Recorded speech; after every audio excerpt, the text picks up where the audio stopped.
This presentation will be on creatine. What is creatine? Creatine is a naturally occurring amino acid that can be found in foods such as meat and fish. It is also created naturally in our bodies by our liver, kidneys, and pancreas. History on creatine.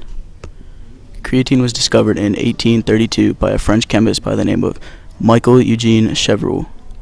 Originally discovered as a part of the skeletal muscle, during the early 1900s, creatine was used for sports enhancements. Scientists have taken several tests throughout the years and have proven that creatine had huge benefits, and almost 80 to 90% of all sports athletes use this supplement today. What happens once it's made? The raw creatine is converted into creatine phosphate, phosphocreatine, which is stored until it's needed. This creatine phosphate contains a phosphate molecule that is given to the ADP molecule to create ATP. And this is a phosphocreatine. You can see this is the raw creatine, and this is the phosphate part of it to make it phosphocreatine. What is ATP? ATP are high energy molecules that contain 3 strongly bound phosphate molecules. When we exercise, a phosphate is pulled away from the ATP molecule, which are held strongly together by electrons. These electrons move to a lower energy level, releasing energy. This is the energy we use to lift weights or sprint. Here you can see the ATP, which the TP part of it stands for triphosphate, and the DP for diphosphate. And here's the energy that is created from it. How does creatine retain water in your body? When ATP releases its phosphate molecule, it needs to react with something. That something is water. With an excess of phosphocreatine in the muscles, they need to retain extra water to compensate and create the reaction. A common side effect of using creatine is weight gain due to the water being retained in the muscles. And in this photo, you will have your pectoral muscle, and in the first, before taking creatine, you will have a lot more fat than the muscle itself. Due to taking creatine, the muscle will expand by the water intake, but the blood and the skin also stay the same. And here is the reaction. The ATP right here reacts with the H2O, which is the water, and this reaction is exothermic because it produces energy from the reaction.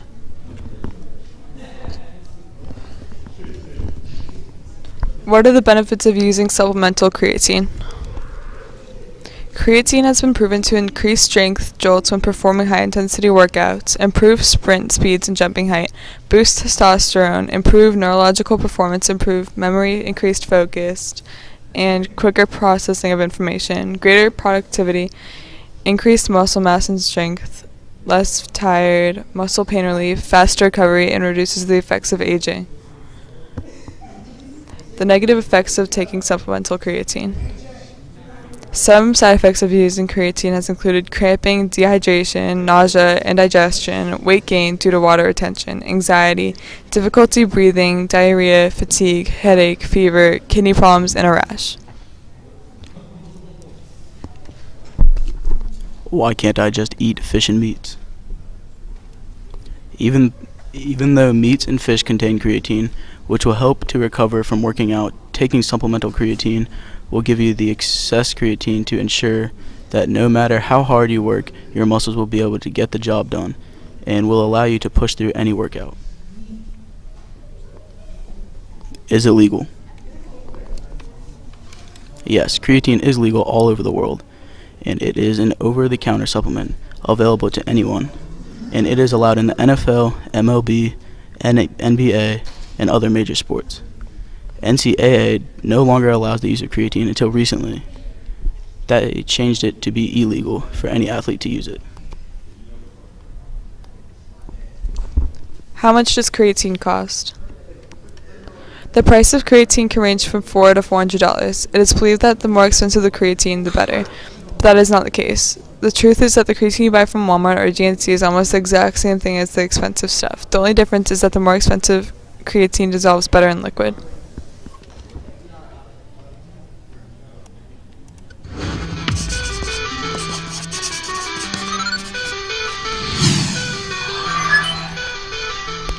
What's up guys, it's Michael from Lean Body Lifestyle, back with another video, and today we're going to talk about creatine. So we're going to go over some of the most frequently asked questions that I get, so hopefully this will help you out if you're one of those beginners, because I really do get a lot of questions on this supplement.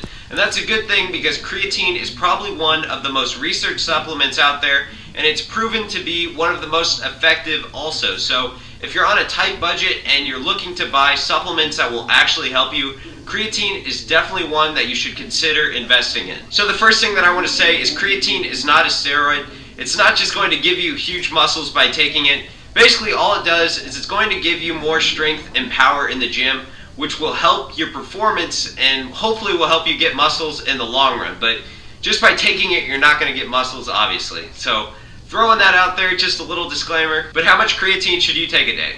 And the answer to that is around 5 grams. And that's 1 teaspoon. So if you don't want to weigh it out, just get a teaspoon, put that in your glass of water or whatever. Which kind of leads me to the next question, what should you take creatine with? It doesn't matter as long as you're taking that 5 grams a day. And when is the best time to take your 5 grams of creatine? Does it even matter? And the answer to that is no, it does not matter. As long as you're getting in those 5 grams every single day, it will help your performance. So if you want to take it in the morning, do it. If you want to take it after your workout maybe, go ahead and do it. It doesn't matter. What about a loading phase with creatine? Is that necessary to do? And if you don't know what that is, it's basically where you take a higher dose for the first couple of days. And the whole reason that this is even out there is because supplement companies, when you think about it, what is the main objective of any business? To make money. So with a supplement company, they want to sell their product as fast as possible to make more money. So if you're using more creatine than you should be during this loading phase, that just means that you're going to use their product faster, and then you'll have to go out and buy another one. So the whole reason for that is money, so don't worry about it. Now what about the best type of creatine? There's a lot of different ones out there, and really the most studied one is creatine monohydrate, and that's also the cheapest. So that's good for us because we'll spend less money, and we know that it's effective. So creatine monohydrate is probably the best choice. And the final 2 things that I'm going to cover are, does creatine need to be cycled? No, you can take it every day if you want to, but it's really personal preference. So if you want to take a little break between tubs, you can do that. And the final thing is, can girls take creatine? Yes, they can take creatine, and you'll get the same benefits as well. So that's going to lead us to the end of this beginner's guide to creatine. If I missed anything that you want to know, just leave a comment and I'll try my best to get back to you. All different types of users. Football players, runners, shot put, hockey players, people that are just working out or trying to keep a perfect body, bodybuilding, and runners.